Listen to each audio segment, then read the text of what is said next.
बिहार की सत्ता उस गेम में है जिसका फाइनल 2025 में होने वाला है।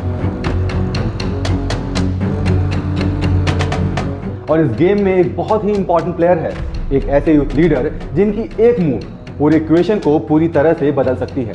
नाम है चिराग पासवान। पर क्या बिहार की जनता उन्हें अपने एक लीडर की तरह देख पाएगी? बिहार की पॉलिटिक्स का गेम बहुत ही अलग है। यहाँ पे कास्ट अलायंसेस और डेवलपमेंट सब कुछ मिलाकर एक बहुत ही ज्यादा कॉम्प्लिकेटेड पजल बनाती है। तो सिर्फ एक फेमस नाम बिल्कुल काम में नहीं आने वाला है। हमें चिराग की कहानी से पता चलता है कि आजकल की पॉलिटिक्स में youth connect, social media presence और स्मार्ट स्ट्रेटजी कितनी इंपॉर्टेंट है। लेकिन इसका जवाब इतना आसान नहीं होगा। स्टोरी थोड़ी कॉम्प्लिकेटेड है। आज हम डिस्कस करने वाले हैं इनकी स्टोरी, बिहार पॉलिटिक्स में इनकी एंट्री कैसे हुई, इनका गेम चेंजिंग मूव क्या था और कैसे ये बनेंगे बिहार के अगले सीएम।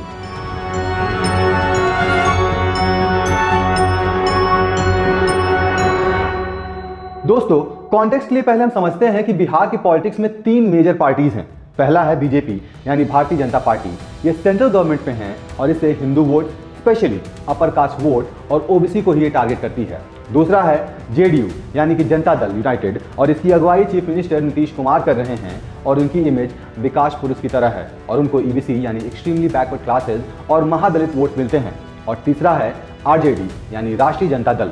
ये पूरी तरह से अपोजिशन पार्टी है और इसको ओबीसी, मुस्लिम और यादव वोट का स्ट्रॉन्ग सपोर्ट है। इसके लीडर अब तेजस्वी यादव हैं जो खुद एक यंग स्ट्रॉन्ग लीडर हैं।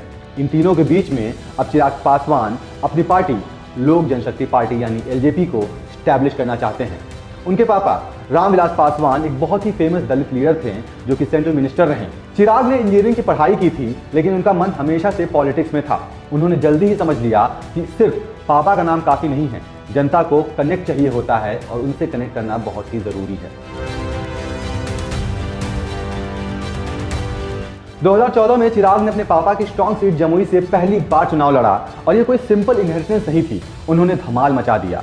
उन्होंने लगभग 4 लाख वोट हासिल किए और 1.6 लाख वोट बड़े मार्जिन से जीते। यूथ टर्नआउट बहुत हाई था और उनकी रैलीज में क्रेजी एनर्जी थी। इससे पता चलता है कि नई पीढ़ी का नया एनर्जी भी बिहार में काम करता है।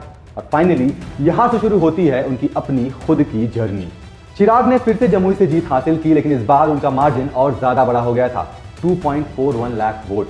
उस समय तक उनकी पार्टी एनडीए, बीजेपी और जेडीयू अलायंस का हिस्सा थी।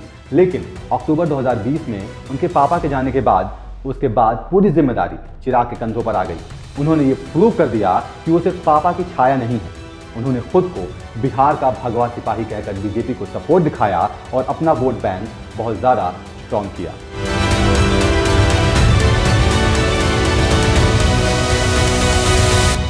2020 का असेंबली इलेक्शन चिराग पासवान का सबसे बड़ा पॉलिटिकल गैम्बल था।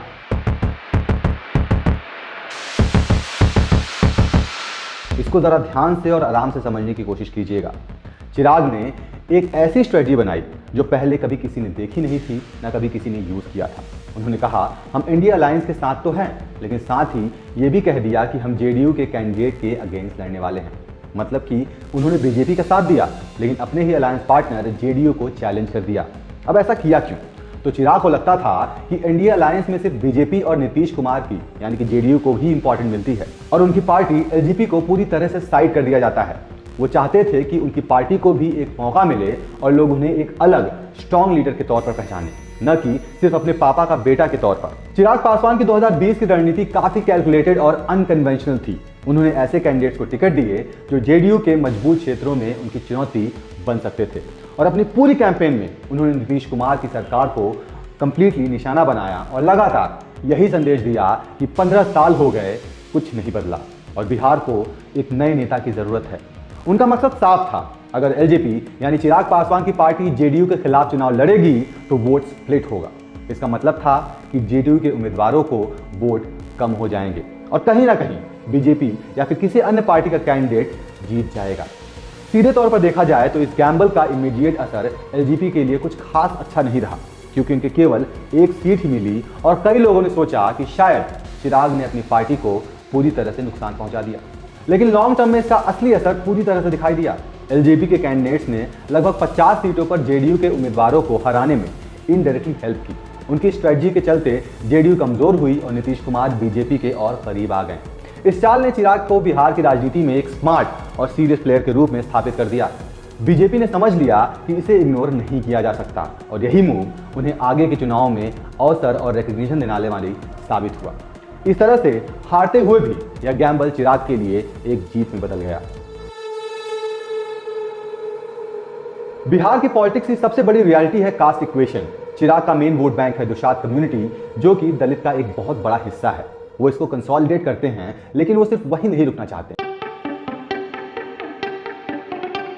वो पासमानदा मुस्लिम्स और ईबीसी जैसे ग्रुप्स को भी अपनाना चाहते हैं और इसके लिए उन्होंने बिहार फर्स्ट, बिहारी फर्स्ट जैसा नारा दिया और वो चाहते हैं कि वो सिर्फ एक दलित लीडर नहीं बल्कि एक ब्रॉडर सोशल लीडर बन सकें। चिराग पासवान आपको टिपिकल नेता नहीं लगेंगे। उन्होंने एक फिल्म मिलेंगे हम में भी काम किया है और वो सोशल मीडिया पर भी धमाल करते हैं। इंस्टाग्राम, ट्विटर पर उनके लाखों फॉलोअर्स हैं। वो डायरेक्ट यूथ से बात करते हैं, उनके प्रॉब्लम सुनते हैं, कॉलेजेस विजिट करते हैं और मोटिवेशनल स्पीचेस भी देते हैं। ये मॉडर्न अप्रोच उन्हें पुराने नेताओं से बिल्कुल अलग करती है, यूथ को अट्रैक्ट भी करती है। बिहार में जीतना है तो गठबंधन बनाना ही पड़ता है। चिराग की दोस्ती बीजेपी से तो रही, लेकिन नीतीश कुमार और जेडीयू से उनके रिश्ते हमेशा से ही थोड़े थोड़े टेंस रहे हैं। 2020 की गैम्बल के बाद तो रिलेशन और ज्यादा खराब हो गए थे, लेकिन 2024 के लोकसभा इलेक्शन से पहले एनडीए ने उन्हें वापस बुलाया और उनकी पार्टी को 5 सीट दी थी। इससे पता चलता है कि बीजेपी उनको एक सीरियस प्लेयर मानती है। वो जेडीयू के लिए एक ऑल्टरनेटिव ऑप्शन बना रही है। तो सवाल यह है कि क्या बीजेपी 2025 में चिराग पासवान को नीतीश से ज्यादा इंपॉर्टेंस देगी? चलिए अब सिंपल शब्दों में स्वॉट एनालिसिस करते हैं। चिराग पासवान का सबसे पहला और इंपॉर्टेंट स्ट्रेंथ क्या है? तो सबसे पहला स्ट्रेंथ है उनका यूथ कनेक्ट। ये सबसे बड़ी उनकी ताकत भी है। 40 साल से कम उम्र होने की वजह से यूथ वोटर उनसे इजीली रिलेट करते हैं। दुशात कम्युनिटी में उनका स्ट्रांग वोट बैंक भी है और रामविलास पासवान का नाम अब भी बिहार पॉलिटिक्स में काफी मैटर करता है। मीडिया सेवी होने के कारण सोशल मीडिया पर उनकी स्ट्रांग प्रेजेंस उन्हें मॉडर्न वोटर्स के लिए एक अलग पहचान दिलाती है।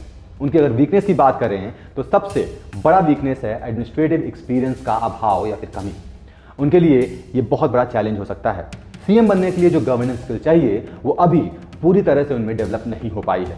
2020 में जेडीयू के खिलाफ उनके अनप्रेडिक्टेबल मूव्स ने कभी कभी उनकी क्रेडिबिलिटी को हर्ट भी किया है और अभी भी उनका पार्टी का बेस कुछ स्पेसिफिक जातियों तक सीमित है, आरजेडी या फिर जेडीयू जितना वाइड नहीं है। अपॉर्चुनिटीज भी काफी प्रॉमिसिंग हैं। 2025 का चुनाव उनके लिए एक नया मौका है सब कुछ बदलने का। बीजेपी को जेडीयू के अलावा कोई नया पार्टनर चाहिए और अगर चिराग पासवान सीट्स जीतते हैं तो वो एनडीए में फर्स्ट चॉइस बन सकते हैं। बिहार में यंग वोटर्स की बड़ी आबादी है जो चेंज की चाह रखती है और यह उनके लिए एक फेवरेबल फैक्टर है। अगर थ्रेट की बात करें तो नीतीश कुमार का एक्सपीरियंस और स्ट्रेटजी एक बहुत बड़ा चैलेंज है और वहीं पर तेजस्वी यादव भी एक यंग लीडर हैं और ओबीसी प्लस मुस्लिम वोट्स उनके पास हैं जो चिराग के डायरेक्ट कॉम्पिटिटर हैं। पार्टी के अंदर भी इंटरनल फाइट उनके लिए रिस्क क्रिएट करती है। फाइनल वर्डिक्ट ये है कि चिराग के सीएम बनने का चांस पूरी तरह से डिपेंड करता है 2025 के रिजल्ट पे।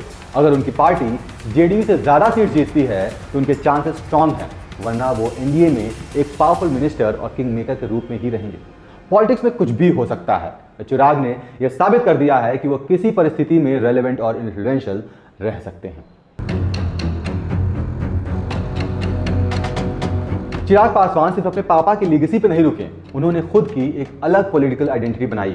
उनकी स्टोरी हमें सिखाती है कि आज के टाइम में जीतने के लिए सिर्फ जाति या फिर परिवार का नाम ही काफी नहीं होता है। आपकी स्ट्रेटजी, आपका यूथ कनेक्ट और आपका सोशल मीडिया गेम भी उतना ही इंपॉर्टेंट है। चाहे वो 2025 में सीएम बने या फिर ना बने, लेकिन चिराग पासवान अब बिहार की पॉलिटिक्स में एक इंपॉर्टेंट खिलाड़ी हैं।